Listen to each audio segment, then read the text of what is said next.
आज का टॉपिक है ब्लड।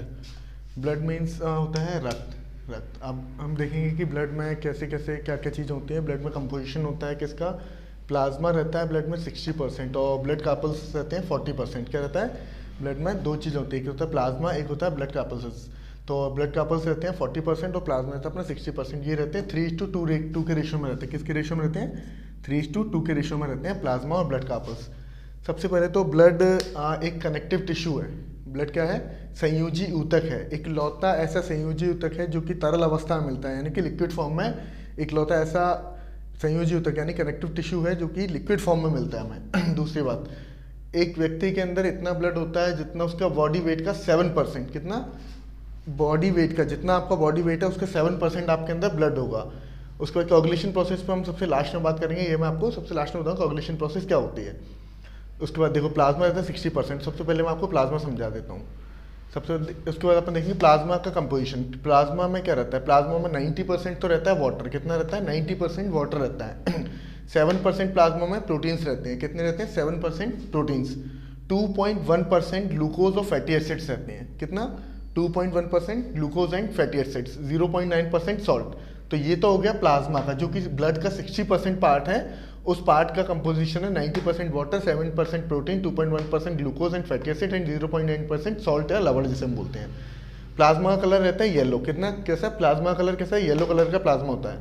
उसके बाद ये प्लाज्मा करता है क्या? रक्त कणों का संचरण, जो आरबीसी, डब्ल्यूबीसी और प्लेटलेट्स हैं उनका संचरण करता है शरीर में। पोषक तत्वों का शरीर में संचरित करता है। जो पोषक तत्व शरीर द्वारा लिए जाते हैं उन्हें कहाँ शरीर में संचरित करता है, मतलब पूरी बॉडी में पहुंचाता है। और जो हार्मोन्स रिलीज होते हैं उन हार्मोन्स को क्या करता है ब्लड? प्लाज्मा पूरे शरीर में पहुंचाता है। क्या क्या करता है? रक्त कणों का संचरण करता है, पोषक तत्वों का शरीर में संचरित करता है, हार्मोन्स को शरीर में पहुंचाता है। ये काम हो गया प्लाज्मा का। उसके बाद बात करेंगे हम आरबीसी और डब्ल्यूबीसी। तो सबसे पहले बात करेंगे आरबीसी की। आरबीसी क्या है? Red blood carpals. क्या कहते हैं? रेड ब्लड सेल्स से रेड ब्लड कार्पल्स बोलेंगे। तो ये कहाँ, इनकी डेथ कहाँ होती है? इनकी डेथ होती है यकृत में जाके। यकृत मतलब होता है लीवर। यकृत को क्या बोलते हैं? यकृत मतलब लीवर। आरबीसी की डेथ कहाँ होती है? यकृत में होती है। उसके बाद आरबीसी का जो साइज रहता है वो कैसा रहता है? बाइकनकेव डिस्क शेप्ड रहते हैं, मतलब द्विअवतलीय तस्त्रीनुमा। आरबीसी कैसे रहते हैं? तस्त्रीनुमा रहते हैं। आरबीसी का काम क्या है? ये ऑक्सीजन का संचालक होता है। क्या होता है आरबीसी? ऑक्सीजन का संचालक, मतलब आरबीसी में ऑक्सीजन अपनी बॉडी में फ्लो करती है। उसके बाद ये क्या लाल रंग का पदार्थ होता है इसमें। आरबीसी में क्या रहता है? रेड कलर का सब्सटेंस रहता है। क्या, जिसे क्या बोलते हैं? हीमोग्लोबिन। हीमोग्लोबिन क्या? हीमो का मतलब होता है आयरन कंपाउंड। क्या होता है? आयरन। हीमो मतलब आयरन, ग्लोबिन मतलब ग्लोबिन प्रोटीन रहती है। तो जो आयरन होता है, आयरन क्या करता है? आयरन ऑक्सीजन को अट्रैक्ट करता है। क्या करता है? ऑक्सीजन को अट्रैक्ट करता है। और ग्लोबिन प्रोटीन ऑक्सीजन को बाइंड करके रखता है, मतलब पूरी जो ऑक्सीजन हिम के मतलब हीमो के द्वारा आयरन के द्वारा जो ऑक्सीजन अट्रैक्ट की जाती है उस ऑक्सीजन को ग्लोबिन प्रोटीन बाइंड करके रखता है। आरबीसी कहाँ फॉर्म होता है? आरबीसी बनता है रेड बोन मैरो में। क्या? आरबीएम क्या बोलता है? रेड बोन मैरो, लाल अस्थि मज्जा। किसे किसे क्या बोलते हैं? रेड बोन मैरो को लाल अस्थि मज्जा। आरबीसी का जो पीरियड है वो है 90 to 120 डेज। आरबी की लाइफ है 90 से 120 दिन की आरबीसी की लाइफ होती है।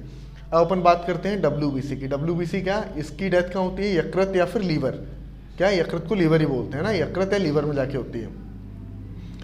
डब्ल्यूबीसी का काम क्या है? व्हाइट ब्लड सेल्स का काम क्या है? व्हाइट ब्लड सेल्स का काम है ये फाइट विद जम्स। ये क्या करता है? जम्स से फाइट करता है, जम्स से लड़ता है, रोगाणु से लड़ता है। शरीर को क्या करता है? रोग मुक्त बनाता है।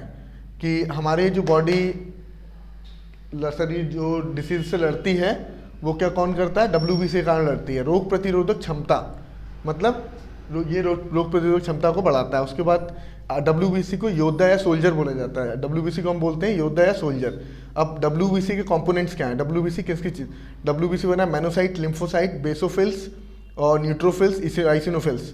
कौन से? मैनोसाइट, लिम्फोसाइट, बेसोफिल्स, न्यूट्रोफिल्स और यूसिनोफाइल्स, वो आइसिनोफिल्स। और जो डब्ल्यूबीसी है वो बनता है येलो बोन मैरो में। कहाँ बनता है? येलो बोन मैरो में। इसका जो पीरियड है वो रहता है 4 to 6 डेज। कितना पीरियड रहता है? 4 to 6 डेज का रहता है। फिर हम बात करेंगे प्लेटलेट्स की। ब्लड कार्पल्स, ये जैसे प्लाज्मा का कंपोजिशन ये हो गया, ऐसे ही ब्लड कार्पल्स आरबीसी, डब्ल्यूबीसी और प्लेटलेट्स, तीन चीज़ों से मिलकर बनते हैं। प्लेटलेट्स क्या है?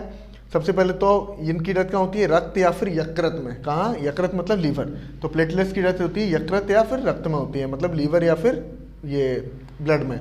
और उसके बाद ये कहाँ बनते हैं? ये बनते हैं येलो बोन मैरो में, मतलब पीली अस्थि मज्जा में। कहाँ बनते हैं? पीली अस्थि मज्जा में। इनकी जो संख्या है वो कितनी थी? 3 से 3.5 लाख। जब डेंगू होता है तो सबसे पहले क्या, प्लेटलेट्स कम हो जाते हैं। प्लेटलेट्स बढ़ाने का सबसे अच्छा तरीका या तो आप कूमू कूमू करके एक फ्रूट आता है वो खा लो, या फिर कीवी। ये दोनों चीज़ ही प्लेटलेट्स की को बढ़ाने में बहुत ज़्यादा हेल्पफुल रहते हैं। तो इनकी संख्या कितनी हुई? 3 से 3.5 लाख। जब डेंगू होता है तो सबसे पहले इंसान की प्लेटलेट्स सबसे कम, बहुत कम हो जाती है, मतलब कि इनकी डेथ बढ़ने लगती है, बहुत तेज़ी रैपिड ग्रोथ हो जाती है इनकी डेथ होने में। उसके बाद प्लेटलेट्स में रहता है फाइब्रिनोजन प्रोटीन। फाइब्रिनोजन प्रोटीन का काम क्या है? ये क्या है, शरीर में रक्त को जमने से रोकता है। क्या करता है ये? शरीर को जमने से रोकता है, मतलब ब्लड क्लॉटिंग रोकता है। अब फाइब्रिनोजन किससे बनता है? विटामिन के से। फाइब्रिनोजन किससे बनता है? विटामिन के से फाइब्रिनोजन प्रोटीन का निर्माण होता है, इसीलिए विटामिन के is responsible for the production of fibrinogen. और विटामिन के कहाँ पाया जाता है? विटामिन के संश्लित होता है बड़ी आंत में। कहाँ? लार्ज इंटेस्टाइन में ये विटामिन के संश्लित हो जाता है। फिर हम बात करेंगे हेपेरिन की, कि जैसे अगर अपना हाथ वाथ कुछ कट जाता है तो उसके बाद अपन देखते हैं कि थोड़ी देर बाद वो खून जम जाता है। तो वो खून जमता कैसे है? वो जमता है हेपेरिन प्रोटीन के चक्कर में। क्या? जैसे ही हमारा हाथ कटा, खून बह रहा है, तो सडनली क्या होगा, एक हार्मोन रिलीज होगा जो कि हेपेरिन प्रोटीन को वहाँ से फ्लो कर देगा। हेपेरिन प्रोटीन क्या करेगा? एक जाल बना लेता है, जाल बना के हमारी ब्लड क्लॉटिंग कर देता है। यह ब्लड को शरीर में जमने से रोकता है, और हेपेरिन प्रोटीन ही ब्लड को शरीर में जमने से रोकता है। क्या करता है ये? ब्लड को शरीर में जमने से रोक देता है। और जो प्लेटलेट्स की लाइफ है वो है 9 to 10 डेज की लाइफ रहती है। कितना? 9 से 10 दिन की इसका पीरियड है प्लेटलेट्स का। और जो आरबीसी को बोलते हैं, ये जो 3 मैंने लिखे हुए हैं सबसे ज़्यादा इंपॉर्टेंट हैं, इरिथ्रोसाइट, ल्यूकोसाइट और थ्रोम्बोसाइट। तो इन्हें सीधे सीधे याद करने का तरीका बता देता हूँ कि आरबीसी याद करोगे तो आरबीसी का सबसे पहला जो लेटर है वो है आर। तो आर से याद रखना, ये रहा आर, ठीक है। इरिथ्रोसाइट, आरबीसी को क्या बोलते हैं? Erythrocyte. WBC, white blood cells को क्या बोलते हैं? ल्यूकोसाइट्स। देखो इसमें कहीं भी आर नहीं है तो इसमें भी आर नहीं, ल्यूकोसाइट्स, ठीक है। डब्ल्यूबीसी को बोलेंगे ल्यूकोसाइट्स। प्लेटलेट्स को बोलेंगे थ्रोम्बोसाइट। क्या बोलेंगे? थ्रोम्बोसाइट। क्योंकि सबसे पहले डेंगू होने पर ये, मतलब हम जब कोई चीज़ थ्रो कर देते हैं, फेंक देते हैं, तो इसका मतलब क्या है? सबसे पहले क्या? प्लेटलेट्स कम होती है। तो प्लेटलेट्स को याद रखना थ्रोम्बोसाइट। कैसे याद रखोगे? थ्रोम्बो से, मतलब थ्रो से। हम सबसे पहले थ्रो कर देते हैं, थ्रोम्बोसाइट। अब अपन बात करेंगे किसकी? Coagulation process. तो मैं आपको कोगुलेशन प्रोसेस के बारे में थोड़ा सा बता देता हूँ। ये मैं काम करता हूँ, ये रफ कर देता हूँ।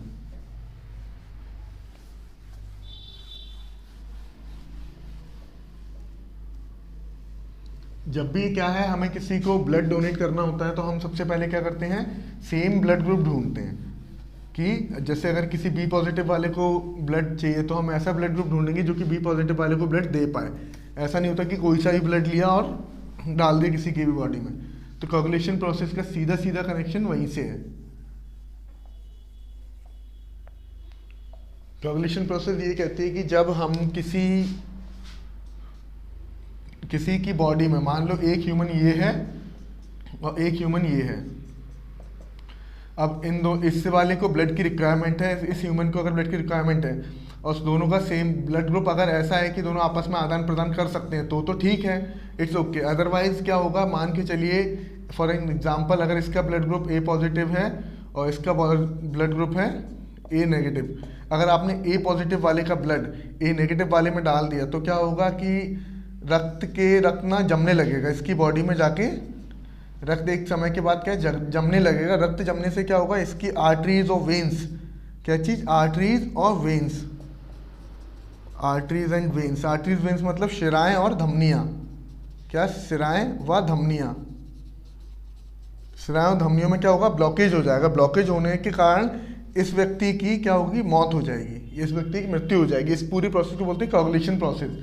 जब गलत ब्लड ग्रुप को हम इंजेक्ट कर देते हैं किसी की बॉडी में तो इस कंडीशन में व्यक्ति की मौत हो जाती है, वो भी बहुत जल्दी, ज़्यादा से ज़्यादा 6 घंटे, हद से हद समय लगता है। 6 घंटे के अंदर अंदर किसी व्यक्ति की मौत हो सकती है अगर हम कोगुलेशन प्रोसेस को, मतलब अगर कोगुलेशन प्रोसेस हो गई। कोगुलेशन प्रोसेस क्या रहता है कि जो ब्लड रहता है वो दही के थक्के पड़ जाते हैं ना, ऐसे दही की तरह जमने लगता है। जमने के बाद क्या होगा? जब सिराओं में रक्त बहेगा नहीं, धमनियों में रक्त फ्लो नहीं करेगा, वेन से आर्टरीज में रक्त फ्लो नहीं करेगा, तो उस कंडीशन में ऑब्वियस सी बात है कि या तो अटैक आएगा या फिर उसका ब्लड जमेगा नहीं और वो सांस लेने में से प्रॉब्लम होगी और वो वहीं के वहीं खत्म हो जाएगा।